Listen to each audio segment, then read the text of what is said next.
Have you ever noticed that quiet concern creeping in? Maybe a fear of an unexpected fall? Hmm.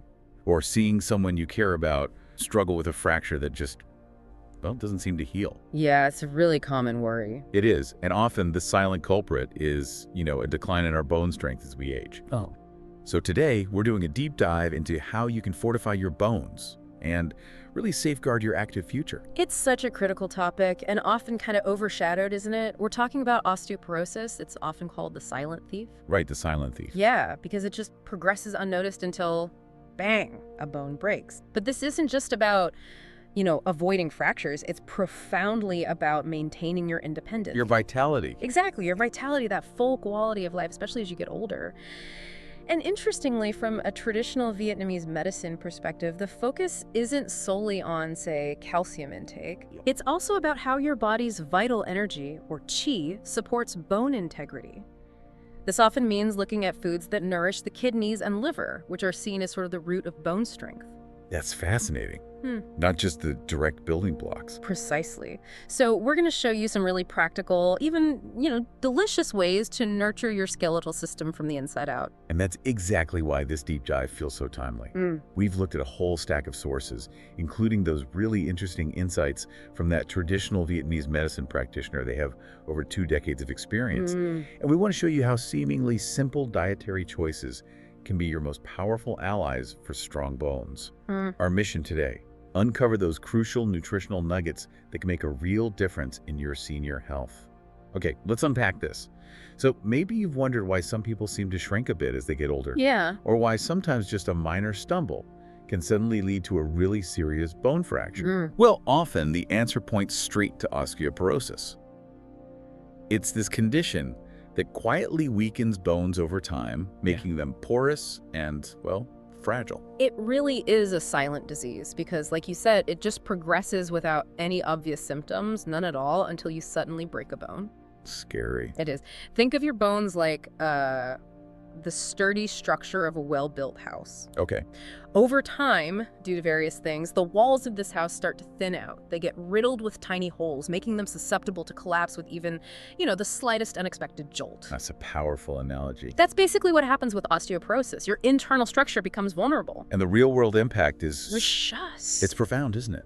Beyond the physical pain, which is bad enough, we're talking about a significant loss of mobility, a decrease in overall independence. Absolutely. And for those over 60, the risk really escalates, doesn't it? And it hits women more often than men. Yes, particularly after menopause. That drop in estrogen levels plays a big role. Right. And something like a hip fracture.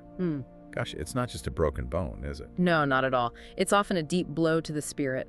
It can strip away the ability to enjoy simple things like walking in your garden or, playing with grandkids. That feeling of discouragement, thinking, oh, well, bone loss is just inevitable with age. Yes, it's very common. People feel resigned. But you're saying that's not the whole story. Not at all. While, we can't stop the clock entirely, we absolutely can slow down bone deterioration, and in many cases actually improve bone density. How? Through the power of nutrition. This is where we shift focus, right? From just managing symptoms to actively nourishing and rebuilding our bones. Okay. And here's where it gets really interesting. Lots of people focus on calcium, which is important, but did you know that too much calcium, especially from supplements, without enough vitamin K2, can sometimes lead to calcium depositing in soft tissues, like arteries, instead of just your bones? Wow, I didn't know that. So it's not just about getting calcium, but getting it to the right place. Exactly. It's a nuance that often gets overlooked. That's a fascinating point about K2. We always hear calcium and vitamin D, calcium and vitamin D. And yeah, they're crucial. They are. But it feels like there's a much bigger picture, almost like a whole ecosystem of nutrients working together. Is that what you meant earlier by a symphony? That's precisely it. Bone health involves a whole symphony of nutrients working in harmony. It's not a solo act. Okay. The challenge, though, is that many typical Western diets, well, they fall short. They're often high in processed foods. Empty calories. Right, and low in the vital minerals and vitamins our bones desperately need. This kind of nutritional gap just makes the natural bone loss that happens with aging worse. So it speeds it up. It can, yes. It's not enough to just avoid the bad stuff. We have to proactively incorporate what truly benefits us, what's good for the bones. So for someone listening right now wanting to start making difference, What's that first small step? Something actionable they can do today, maybe just looking at what they're eating now. That's a perfect starting point. Just gently observe your current eating habits. No judgment. Okay. Just notice. Are you getting enough leafy greens? What about dairy? Or maybe fortified alternatives if dairy's an issue. Even just noticing and then maybe making one slight tweak can set you on a much better path for stronger bones down the line. Understanding the challenge is step one, absolutely. But what feels really empowering is knowing we actually have quite a lot of control. We do. And a lot of that control might be sitting right there in your kitchen pantry. Our goal now is to figure out how to nourish your bones with exactly what they need to thrive. Right. So when we talk about strengthening bones, calcium is naturally top of the list. It's the primary mineral component. Getting enough is absolutely critical. But not just milk, right? You mentioned alternatives. Exactly. Don't just think dairy. Yes, milk, yogurt, cheese, they're excellent sources. But honestly, many people, particularly over 60, find dairy harder to digest. Luckily, nature offers just a bounty of plant-based calcium. Well, for example, leafy green vegetables. Think spinach, kale, collard greens, bok choy. These are absolute powerhouses. Okay. Loads of calcium, but also vitamin K and magnesium, which we'll talk about. A simple serving of cooked spinach gives you a significant boost. How can you add them in easily? Oh, easy. Add a handful to your morning smoothie. You won't even taste the spinach usually. Or just saute some greens with a bit of garlic and olive oil. Delicious. Good idea. Also, look for fortified foods. Many plant-based milks, almond, soy, oat, plus some orange juices and cereals are fortified with both calcium and vitamin D. So you get a double benefit there. You do. Like, just make sure to check the nutrition facts label. You want to see that they actually contain these bone-boosting nutrients. right, gotta check the label. And don't shy away from fish with edible bones, like sardines or canned salmon. Really, the bones? Yes. They're incredibly rich in both calcium and vitamin D. The tiny bones are soft, totally edible, and packed with calcium, easily digestible too. How would you eat them? Mash them into a sandwich filling, maybe with some lemon juice and herbs, or flake the salmon, bones and all, into a salad. Okay, I could try that. And finally, legumes and nuts. Things like almonds, sesame seeds, white beans, they offer decent amounts of calcium plus magnesium and other supportive minerals. Simple snacks. Exactly.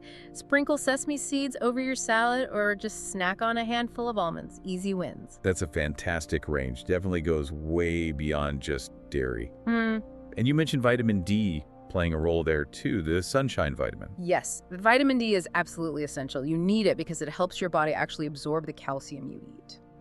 Oh, okay, so it's the key that unlocks calcium. You could put it that way, yeah. Without enough vitamin D, even if you're getting plenty of calcium, your bones just won't get the full benefit. It won't be absorbed effectively. So where do we get it besides sunshine, which isn't always reliable? Good point. Fatty fish are great sources. Salmon, mackerel, tuna. Try to aim for a few servings a week if you can. And as we mentioned, many dairy products and plant-based milks are fortified with it. Plus, egg yolks. A simple, accessible source right there in your fridge. So it's clear it's about much more than just calcium and D. It sounds like a truly holistic approach is needed for bone health. What are the other key players in this symphony you keep mentioning? Right. Beyond those two big ones, there's a whole spectrum of other nutrients that are crucial. Magnesium, for instance. It plays a vital role in bone structure and density. Okay, magnesium, where do we find that? Whole grains, nuts, seeds, leafy greens again, even dark chocolate in moderation. Dark chocolate, good news. A little bit. Yeah. Then there's vitamin K. We touched on K2 earlier, but K in general is crucial for bone protein formation. Think of it like the scaffolding, the framework that gives bones those strength and shape. Scaffolding, I like that. And sources. Leafy greens again, they're real heroes here. Broccoli, Brussels sprouts too. Okay, what else? Potassium. This helps neutralize acids in the body that can actually leach calcium from your bones. How does that work? Well, your body tries to maintain a very delicate pH balance. If your diet is too acidic, it might borrow calcium, which is alkaline, from your bones to balance things out. Wow, so potassium helps prevent that borrowing. Exactly. Load up on fruits and vegetables like bananas, potatoes, sweet potatoes, great sources. Got it. And finally, let's not forget protein. It's essential for forming the bone matrix itself, the structure. Where do we get good quality protein? Lean sources are great. Chicken, fish, eggs, legumes, nuts, all contribute to that strong foundation. You know, hearing all this reminds me of a story you shared about Mrs. Ann, one of your patients.